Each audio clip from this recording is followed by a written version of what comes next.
वो मैंने 9th class में, 9th क्लास मतलब आज से 20-25 साल पहले कुछ कहानियाँ हैं जो मैं आपको कहूँगी, जो लिखा हुआ तो हमारे लेखकों का ही है। और जो एक से एक हिंदी साहित्य के का जो समंदर है उसमें से एक एक नगीना निकाल के जो मैंने पढ़ा है, जैसे पढ़ा है, हो सकता है कि कैरेक्टर का नाम बदल जाए, मैं भूल जाऊँ, लेकिन उन कहानियों ने मुझ पर एक अमिट छाप छोड़ी है। और इसलिए मैं ये कहानियाँ आपके सामने लेके अपने ही अंदाज में आती हूँ। तो आज की कहानी का नाम है ताई और इसके लेखक हैं दिसंबर नाथ शर्मा कौशिक। तो कहानी शुरू होती है जिसमें एक छोटा सा बच्चा है जिसका नाम मनोहर है और अपने ताऊ जी के साथ, ताऊ जी समझ रहे हैं ना, क्योंकि हम लोग की तरफ चाचा बोला जाता है, तो वो अपने चाचा के साथ खेल रहा है और दोनों में खूब अच्छी बातें चल रही हैं, वार्तालाप चल रहा है। चाचा जी बहुत खुश हैं ताऊ जी, और वो उनके गोद में बैठ के बोल रहा है कि ताऊ जी मुझे एक गाड़ी ला के दो, रेलगाड़ी ला के दो। उसमें उसकी एक छोटी सी बहन है 2 साल की, वो खुद ही 5 साल का है और उसकी बहन 2 साल की है। तो जानते हो ताऊ जी, मैं इसमें खुद बैठूंगा और साथ में अपनी बहन को ले जाऊंगा, अपने बाबूजी को ले जाऊंगा और आपको भी ले जाऊंगा अगर आप ला के दोगे तब। अब बच्चा है, बच्चों की बातें ऐसे भी मनोहारी होती हैं और वो बहुत ही प्यारा खूबसूरत सा बच्चा है। ताऊ जी से बहुत खुश होकर बात कर रहे हैं, हाँ हाँ मैं ज़रूर ला दूँगा।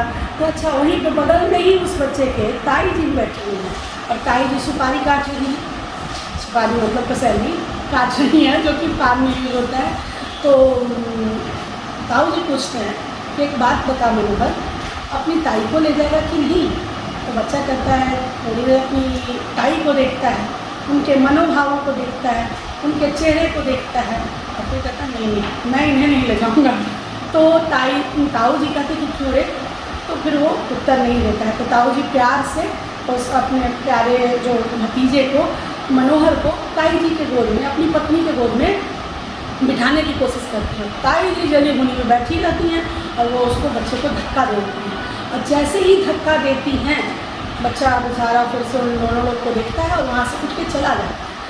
फिर क्या होता है कि ताऊ जी बिगड़ जाते हैं ताई जी पे कि मुझे समझ में नहीं आता है कि तुम इस बच्चे से, तुम्हें क्या प्रॉब्लम है, क्या समस्या है, कितना प्यारा है, तुम्हें कितना प्यार करता है, मुझे भी लगता है कि तुम उसे प्यार करती हो, क्या दिक्कत है इस बच्चे के साथ? हर समय कर्कश आवाज़ में, उससे ऊंची आवाज़ में, उससे उल्टा पुल्टा ही बोलती है, ऐसा क्या है? इस बात से ये पता चलता है कि रामजी दास को जो है अपना कोई पुत्र या पुत्री नहीं है, संतान नहीं है। तो वो इसी से उनकी पत्नी दुखी रहती हैं और सारा इल्ज़ाम अपने पति पे लगाती रहती हैं। और रामजी दास जो है वो 35 साल के हैं और उनका जो छोटा भाई है वो 21 साल का है और उसके 2 बच्चे हैं, एक बेटा मनोहर और एक छोटी सी बच्ची जो 2 साल की है। और जो रामजी दास हैं वो काफ़ी धनी मनी आदमी हैं, उनके पास काफ़ी पैसे हैं, कपड़े का व्यापार करते हैं और बहुत खुश रहते हैं, अच्छे स्वभाव के व्यक्ति हैं और अपने भतीजे को जी जान से प्यार करते हैं, मनोहर को इतना ज़्यादा कि उनका जो हर समय उनको लगता है कि वो मेरे आंखों के सामने ही रहे, उसकी प्यारी प्यारी बातें उनका मन हमेशा खुश रखती हैं। तो एक दिन जो शाम का समय है और रामेश्वरी, जो कि ताई का नाम रामेश्वरी है, ताई जो है छत पे बैठी है और बच्चे खेल रहे हैं वहीं पे दोनों, और देवरानी भी बैठी है, यानी बच्चों की माँ भी बगल में ही बैठी हुई है। फिर क्या होता है कि बच्चे इतने प्यारे प्यारे छोटे छोटे नन्हे नन्हे हैं और उनका हंसना बोलना, बाल सुलभ जितनी भी जो ये है उसमें चंचलता है, उसको देख के ना रामेश्वरी का दिल जो है ना कि उस समय बहुत खुश है, वो दूसरे ही मोड में है। उनका अभी जो है उनका सारा गुस्सा काफुर हो चुका है, वो अभी बच्चों में वहीं उसके सारे जितने भी एक्टिविटीज़ हैं, क्रियाकलाप है, उनको देखने में मस्त है और खुश हैं। फिर दोनों बच्चे एक दूसरे से खेलते कूदते अचानक उनके गोद में आके एक दूसरे के साथ गिर जाते हैं। फिर दोनों को एकदम अपने कलेजे से लगा के इतनी खुश होती हैं, उनके चेहरे पे जो एक ठंडक आती है, जो हमेशा से उनमें कर्कश भाव होता है, वो उस समय पता नहीं कहाँ गायब हो गया। वो इतनी खुश थी कि कुछ कहने लायक नहीं। फिर अचानक से किसी की कदमों की आहट सुन के उनकी जो देवरानी है उठ के चली जाती हैं और तभी अचानक से ताऊ जी का स्वर सुनाई देता है, अरे मनोहर कहाँ है भाई तू, ले तू तेरा जो है रेलगाड़ी मैं लेके आया हूँ। बच्चे दोनों अपनी ताई का हाथ झटक के भागते हैं, भागते हुए ताऊ जी के पास चले जाते हैं। इसी बीच में जो ताई है उनकी तंद्रा टूटती है। वो सोचती हैं कि अरे ये तो गजब हो गया, मैं कितने प्यार से इन लोगों के साथ खेल रही थी और देखो ताऊ जी की एक आवाज़ पर उधर चले गए। अब वो फिर से उसी मोड में चली जाती हैं, वो फिर से गुस्से में हैं। फिर उनके मन में वही सारी चीज़ें कि आज मेरा एक अपना बच्चा होता तो मेरे से ज़्यादा भाग्यशाली कोई नहीं था, मेरे इतने अच्छे हस्बैंड है, इतना अच्छा सब कुछ है, फिर ये क्यों ऐसे मेरे साथ हो गया। तो वहाँ पे जो हमारे लेखक हैं विसंबा क्यों है, चाहे जितनी अच्छी हो वो उससे प्यार नहीं कर सकता है। अपनी चीज़ चाहे जैसी भी हो उससे बहुत प्यार होता है। कोई अगर कुछ रखने को दे दे किसी को कोई चीज़, वो जानता है कि ये दूसरे की अमानत है, कतई प्यार नहीं कर सकता है। लेकिन जिस दिन वो वस्तु अगर उसको मिल जाए कि ये आपका है, आप रख लो ना, तो फिर वो उससे बहुत ज़्यादा प्यार करने लगता है। और कभी कभी तो पराए लोग के किसी भी वस्तु से भी प्यार हो सकता है, और ख़ास करके जब बच्चों से प्यार होता है तो यहाँ ममत्व की भावना जो है उमड़ती है। और यहाँ पे क्या होता है कि ताई के साथ यही हो रहा है, भावना तो उनकी अच्छी, ममत्व तो उनका भी उमड़ता है, लेकिन अपने निसंतान होने का दुख ताई को इस कदर सालता है कि उनकी सारी अच्छाई पे उनका जो है बुराई हावी हो जाए।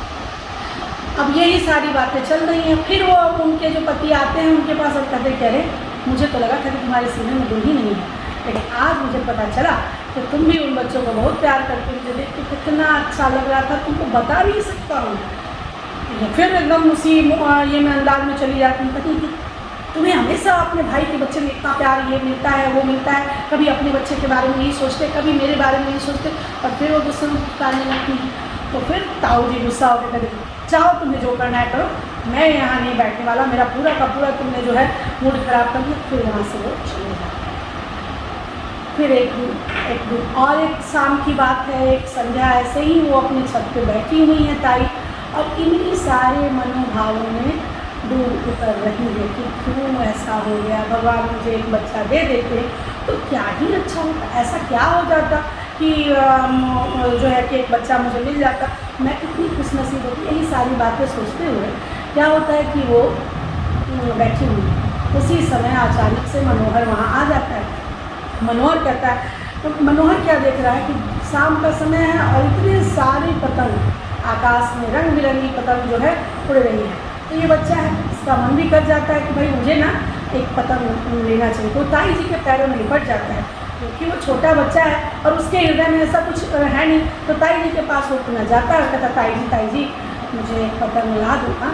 तो ताई उसको उस समय भी वो दूसरे मोड में थी, वो उसकी बात को सुनकर उनको इतना अच्छा लगता है, सोचती है कि कितना प्यारा है, लगता है कि मैं अपने हृदय से लगा लूँ और मुझे मेरे कलेजे को ठंडक मिल जाए, मुझे कितना अच्छा इसका बोलना लगता है, मुझे कितना प्यारा लगता है। लेकिन फिर उनका वही है, तो उनका जो मनोभाव है, उनकी जो बुराई है, उनकी अच्छाई पे हावी होने लगती है, उनके निसंतान होने का जो दुख है वो उस पर हावी होने लगता है। तो बोलती हैं कि वो कुछ बोल नहीं रही है, लेकिन उसकी बात में मजा ले रही है। तो बोलता है, बच्चा क्या बोलता है, बच्चा तो बच्चा है,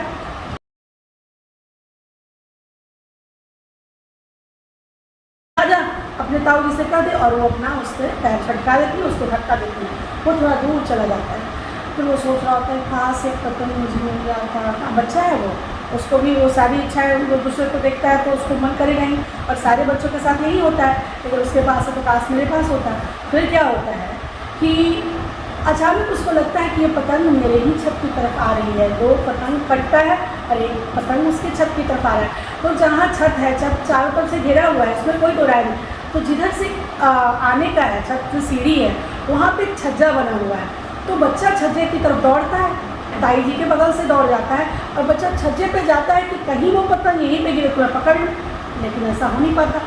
छज्जे पे पतंग गिरने के बदले आंगन में चली जाती है, और बच्चा उतनी तेज़ी से मूव करता है, और जैसे ही मूव करता है क्या होता है कि बच्चे का पैर फिसल जाता है, और पैर जैसे ही फिसलता है वो मुड़ेर पकड़ लेता है और कहता है कि अरे ताई बचाओ। और उस समय ताई जो है उनको कुछ समझ में नहीं आता है।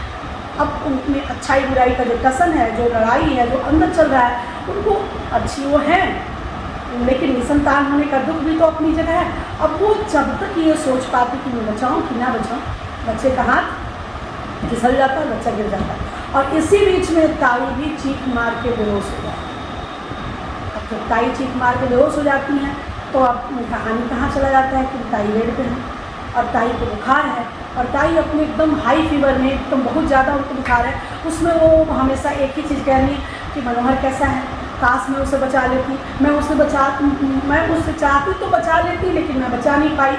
ये सारा प्रलाप वो बुखार में ही करती रहती हैं और पूरे 1 सप्ताह बाद जब उनको उनकी तबीयत थोड़ी सी ठीक होती है तो वो ताऊ जी से पूछती हैं कि मनोहर कैसा है, तो मनोहर का पैर टूट गया था।